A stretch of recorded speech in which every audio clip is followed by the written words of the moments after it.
I'm done. I'm done, guys. I can't do this no more. I cannot. This sucks. Another brutal feeling Sunday. Welcome to the DSN News Desk. I am Eric Vincent. And thank you for having the courage to stomach this with me. I greatly appreciate it. Because you don't have to. We don't have to do what we do every Sunday in supporting this pain, but here we are again. Here we are again, another Sunday. The Detroit Lions, again, another horrible performance. Another horrible performance all around. I shouldn't be surprised. I didn't expect them to win this game. But this is all a part of what SOL feels like. And again, I know the giant subsection of Lions fans that are tired of hearing SOL. I'm tired of hearing it too. But if it keeps showing up, we have to call a spade a spade. And are we not seeing that right in front of us? SOL is not just about losing. It's about finding ways to unnecessarily lose. Shooting yourselves in the foot. Playing bad, unsound football. Like, that's SOL. And that's been plaguing this team for years. 4 years. This is just disgusting, man. I don't even know where to start. 24-6. There were some pleasant things that we saw. They're kind of wiped away with another loss. I mean, the Lions go to, 1-5 at this point. This is the easiest part of their schedule because it doesn't get easier from here, considering the division, considering they got to see teams like Miami. They got to see a Buffalo on Thanksgiving. This is really shaping out bad at this point, guys. Like, I can't sugarcoat this no more. This is horrible. And again, y'all remember me. Anybody who was watching Beyond the Box for DSN on Mondays with me and AJ, if anyone remembers me, I had blue Kool-Aid in my hand. I was ready to go. We all felt the same way. We were all ready to run through a brick wall for Dan Campbell. At this point, I'm not even getting off the couch for Dan Campbell. Like, this is just embarrassing and annoying to watch. I don't really know where to go. I don't really know where to start with this team. Again, I didn't think I'd be surprised, but here we are. Jared Goff, probably his worst game of the year. I feel like even worse than what he did against the Patriots. 2 interceptions, got hit 5 times. He's been getting sacked and hit a lot more often lately, and it's coming at the detriment of the offensive line that's getting more penalties and allowing way more pressures, mainly because they're seeing better defenses at this point. And again, that's what makes these are the games that make the Vikings games so much worse. The games that make games like the Seahawks so much worse because for me, I was not expecting the Lions to beat a team that was favored to win their division to start the season. I don't love the Cowboys. I hate them. One of my least favorite teams in all of sports. They're up there with the New York Knicks, whoever else. I'm sure I got other I'm forgetting right now. But those two, those are my golden teams that I cannot stand. New York Knicks, Dallas Cowboys. I don't like Dallas, but they had enough talent that I feel like in a division that we all think currently is playing way better than we all expect in the NFC East, we didn't expect them to be a team that the Lions didn't have a chance to take on. And they did. And moments like blowing first down conversions with bad holds on the offensive line. Taylor Decker, Evan Wood, the center. And then on top of that, we all saw the absolute most crushing play of the entire game, fumbling on the 1 yard line while you're driving the entire field to take the lead. You're down 4 points, 10-6. You have a moment and a chance as you've been driving and putting pressure on their defense and making them tired. They're on their heels at the 1 yard line. And you have a self-inflicted wound and give them the football. I cannot believe what we saw today, man. I can't believe what we saw today. It's just nuts. It's absolutely insane. And to think that coming off the bye week was supposed to help this team and make them, become more rejuvenated and become more focused and get more healthy. Nah, that didn't happen. DeAndre Swift didn't play. He's still hurt, still banged up. Amon-Ra St. Brown came back, got a concussion in the second quarter. He's gone. Who knows when he'll be back again? And at this point, to me, I don't even think Jameson Williams can save this team.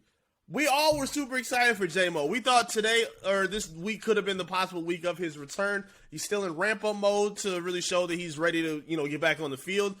But at this point, who's optimistic to the point that we think he's going to be this saving grace, turnover machine, or not turnover machine, but this saving grace for this team? I don't see it. I certainly don't see it. And he may be fantastic. I have a lot of high hope for him. I think he's a perfect fit for this offense still. And I don't think the Lions or fans should regret trading up to get him. I don't believe that. I do not believe that. I do believe, though, at this point, this team is cooked. Offensively and defensively. Like, they're out here ruining good performances. Like, today was another week. Aiden Hutchinson, he finally tries a new lineup 2 technique in his stance and was able to get a sack and a half or 2 sacks.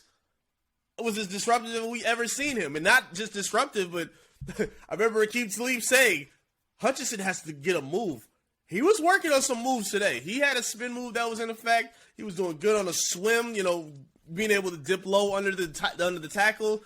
And he showed, one of his better games from what we've seen in a while. Now, this is kind of annoying because for me, I'd rather see him get a sack every game or every other game and then sprinkle in some run support as well. Maybe bat a couple balls down at the line. Spread it out throughout the season. Don't just save your breakout huge performances for one game here and then you go quiet for 4 weeks. One huge game here and then we don't hear from you for 3.5. Like, we can't have that. Again, he's a rookie. I know it's early in his development. But at this point, and even to start this season, who else did you have expectations for on this defense? We all sitting up here thinking, what, Charles Harris is going to have 10 sacks this season? No. We thought he'd be this rotational guy that would help the defense out and be, make his impact head sparely. But at this point, we didn't see that. Pascal played way better than he did. We finally got to see him in his debut against the Cowboys, and he made a huge impact. Made a good play against the pass, pressured Dak a lot, got some good help in run support. He was fantastic. It was good to see him, and that's a promising thing to see because at this point, you need to see as many of Brad Holmes' draft picks pan out as possible right now. That's going to be their bread and butter. The Lions are not going to be able to make a bunch of signings in free agency. You're going to have to win in the draft if this restoration is going to pan out the way you expect.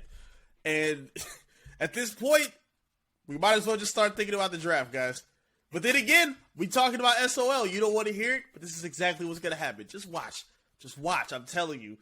They're going on this slide of L's right now, but we all know how things are going to end. I'm telling you, the last 3-4 games of the season, when it's a wrap, we're already in draft mode right now, but I'm telling you, by the last 3-4 weeks of the season, I promise you I will not be surprised if they go 4-0.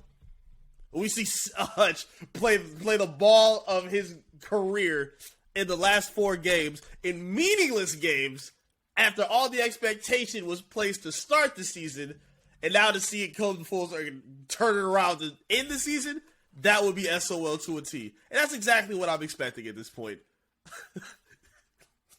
I'm so annoyed with this team, I don't know what to do. But we're hanging in. We're hanging in. We're doing what we can as Lions fans. We're going to keep supporting. And, again, everyone says the same thing. Lions fans deserve so much better. And we do. And we sitting here just waiting for it every single week. Please talk to me in the comment section. I'd love to hear your feedback from the game. How'd you feel about another loss from the Lions? What did you think about the performance from Hutch? What did you think about the direction of the offense?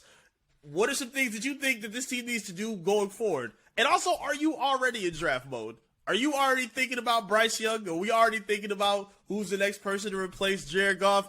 Jared Goff shot himself some bail for a couple weeks where the offense looked like a top 3 offense, but seeing the pieces that they're missing and seeing how he's playing, now we in draft mode thinking about who can replace him. So talk to me. I'd love to hear your feedback and where you're at with the Lions right now.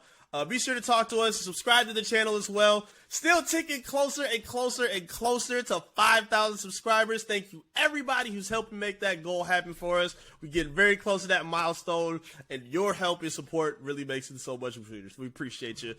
Make sure you search us and follow us on social media as well. Facebook, Twitter, Instagram, TikTok, all that good stuff. Search and follow Detroit Sports Nation. And, of course, search and follow me as well at I am Eric Vincent, so we can go through our collective pain together as Lions fans.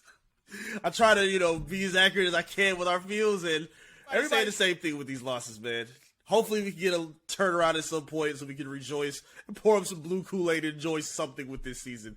We'll see what happens. I appreciate your support. Appreciate you watching. I'll be back again soon enough right here from the DSN Update News Desk. Peace.